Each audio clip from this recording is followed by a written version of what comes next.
number one of our great conference online. And we have with us two experts.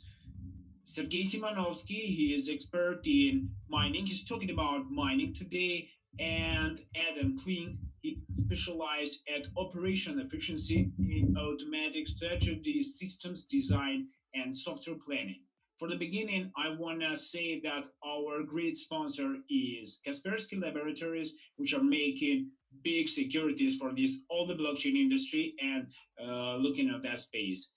Adam, first question to you. Just please introduce yourself and say what's interesting and how do you see how a space evolves nowadays.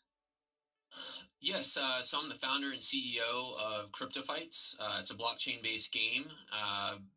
And in terms of the blockchain gaming industry, I see a lot of innovation happening very quickly. In the last 12 months, we've seen technologies run from the Ethereum DApp market to side chains, and now what we're trying to pioneer is moving to main chain gameplay. So there's a lot of really great innovation in the space, and I think we're going to have some great things coming this year and next year. Perfect. And maybe what's going on? My question is, what the product? What maybe you have a core product? What are you working with now? Right. So if you check out CryptoFights.io, we're working on a mobile-based blockchain game that integrates the actual real-time gameplay onto the Bitcoin main chain. So we're not using a side chain. We're not using any other kind of technology. We're actually broadcasting transactions as game moves. And we also have, we partnered with Engine Coin, which is an Ethereum-based token system for item ownership. So the game is essentially going to be a mobile game, and we're going to port later to PC and iOS. It starts at Android. Okay, perfect. Sergey, just I want to give you the word. Sergey is crypto enthusiast. I know him very long time. I can say that as a friend of mine. It's very nice to hear to see you here with us. Now you have very blue, interesting sky behind yourself. Yes, and we want to know how how it's going and what's interesting in this furry industry. Well, as you said correctly, I'm consider myself to be a blockchain enthusiast or a crypto maximalist. I don't consider to be myself a Bitcoin maximalist, rather a crypto maximalist. It means that I like to presume or assume that I'm aware of the whole industry as a whole, not just mining, a little bit of gaming, a little bit of mining, a little bit of platforming, a little bit of the trends, a little bit of the technology. Well, more into the technological side than anything else, really, rather than the IR side and everything else. Well, you pointed right. I think the blue sky, and I consider the crypto winter to be close to an end. So I'm hoping that the blue sky can symbolize, the good times ahead of us for 2019 and 20. Whether this could be gaming, mining, AI, VR, or whatever, So yeah, pretty much it. If I answered your question. Sergey, just we wonder to know, I think eager to know, what are you doing for now? Maybe what are you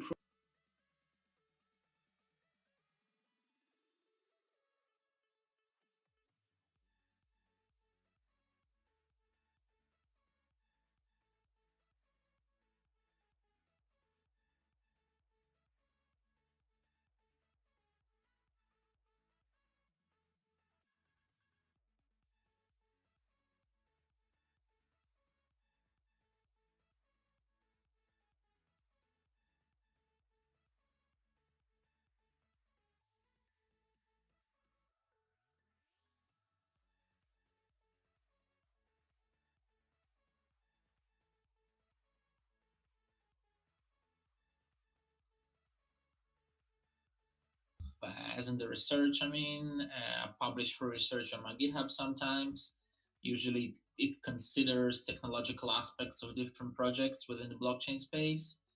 Another project is actually close to mining, so it's difficulty DApp. It's actually in between gaming and mining, funnily enough, ironically enough. It's a project that lets you hedge your mining operations by betting on a difficulty of proof of work networks, which ironically enough, I mean, being in the blockchain space since 2011, I haven't seen anyone done that, which is a really easy idea. It's actually live now, but we're taking it slow and easy. It's an alpha MVP mode. There are a few other projects. One of them is actually in your battle, in the battle that we're speaking about, is Buratino. I'm a consultant for Buratino. They're a hardware company. What they do is an analog of Ledger or Trezor or whatever you want to call it. I think I'll wrap it up because I mean I'm involved with some other projects, but I think that's pretty much wraps it up for me for now. Okay, good. Guys, in terms of ongoing battle between all of the projects, please give me your opinion. What are you think about that projects if you have a look at them, and somehow give us a bit insights. How do you rate them? Because all of us are also waiting for your rating, also waiting and listening for that. Sure, I can talk about the number one under VR. Is it World Depot? I took a look at their website, and looks like what they're doing is creating an AR video game that they can essentially use the real world as the real estate in the game. And it looks like they set up mining, and they can actually earn, I'm not sure how yet, but they can actually earn crypto.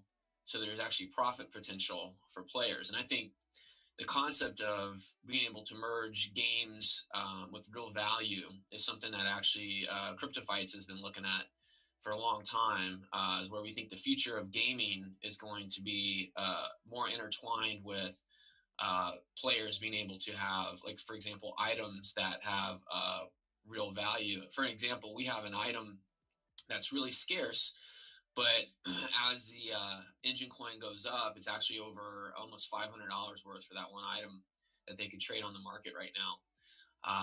So I think going forward, if you kind of think in the future, these video games become pretty big deals when players can actually make income as a full-time gamer, and I think that's pretty exciting.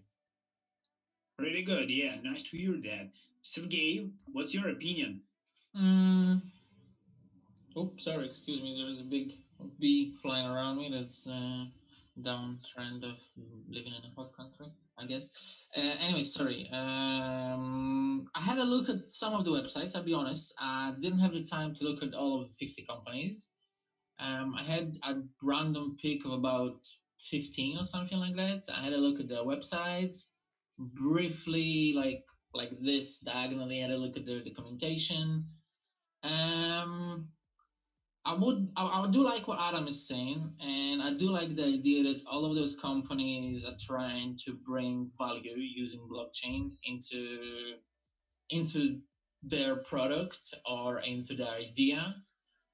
What I didn't like, and I'm gonna be honest, is first of all the complete lack of open source code in any of those projects.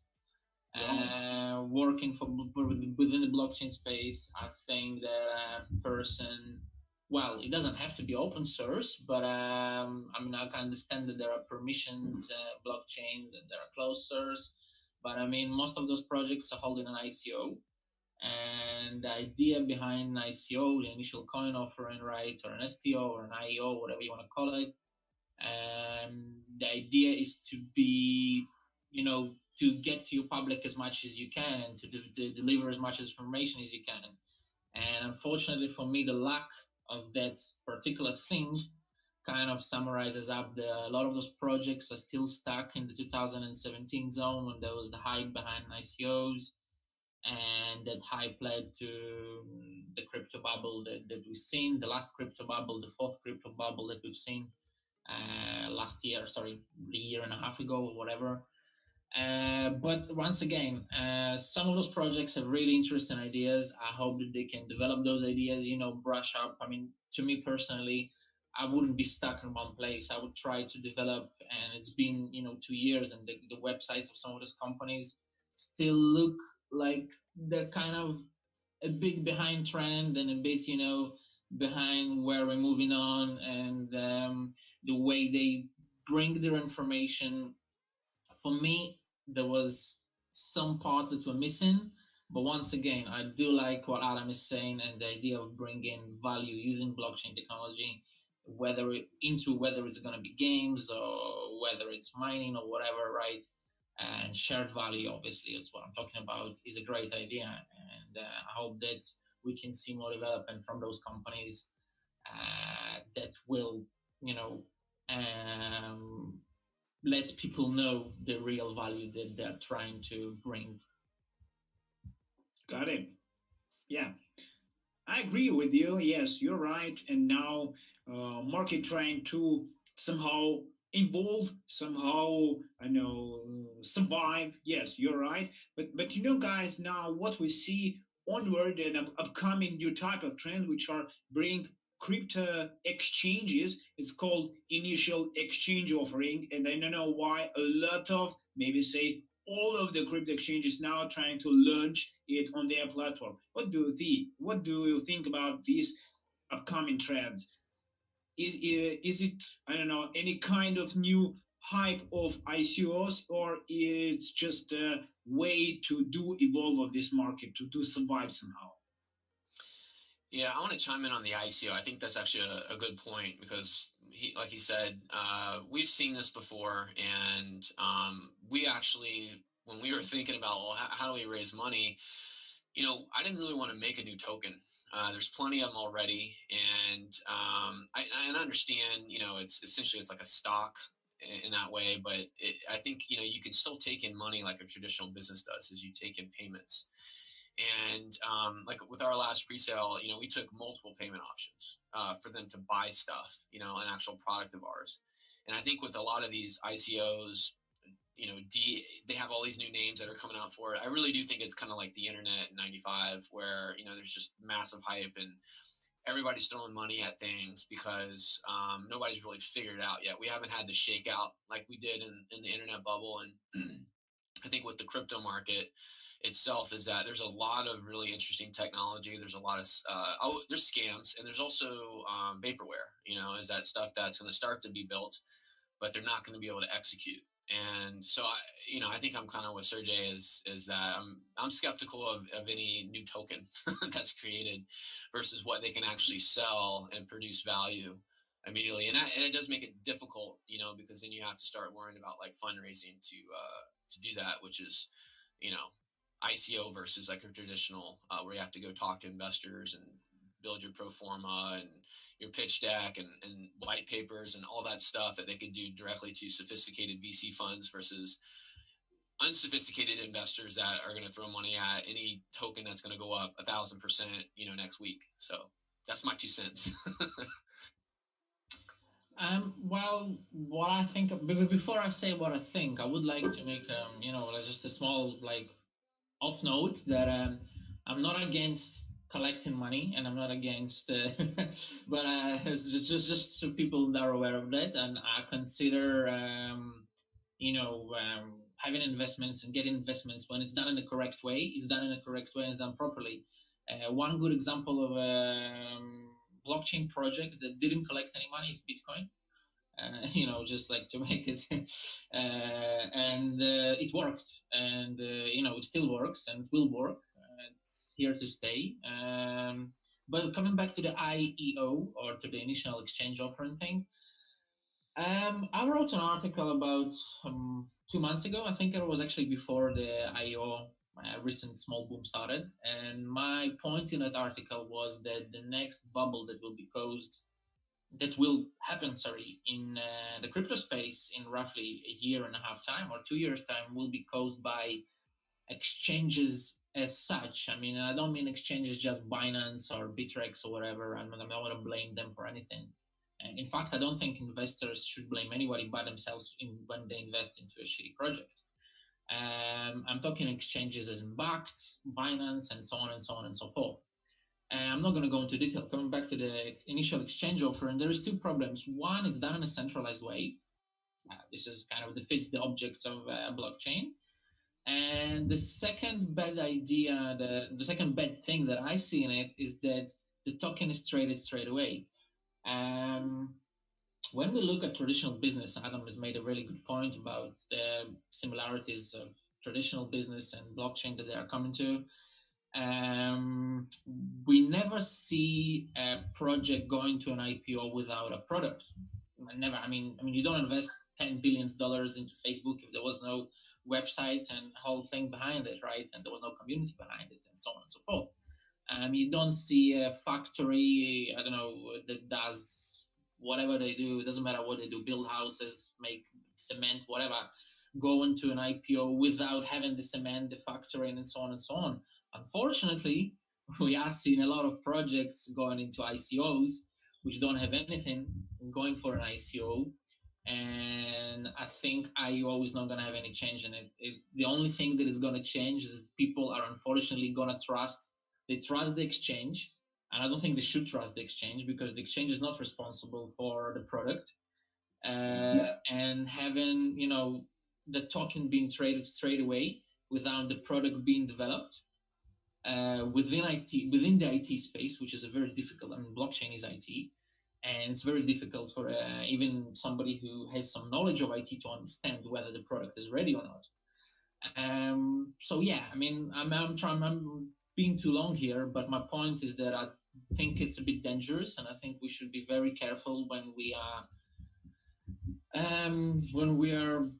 being a part of any initial offering, whatever you call it, exchange, coin, whatever, doesn't matter. Okay, good. Guys, really, I have to finish our very interesting conversation. I'm very thankful to you, Adam, and to you, Sergey, for your time. Really, very interesting, but we have to finish a bit, and we have to finish now. Sure. Now, crowd and people who are viewing online, be with us. We'll be back within 2 or 3 minutes. Get in touch.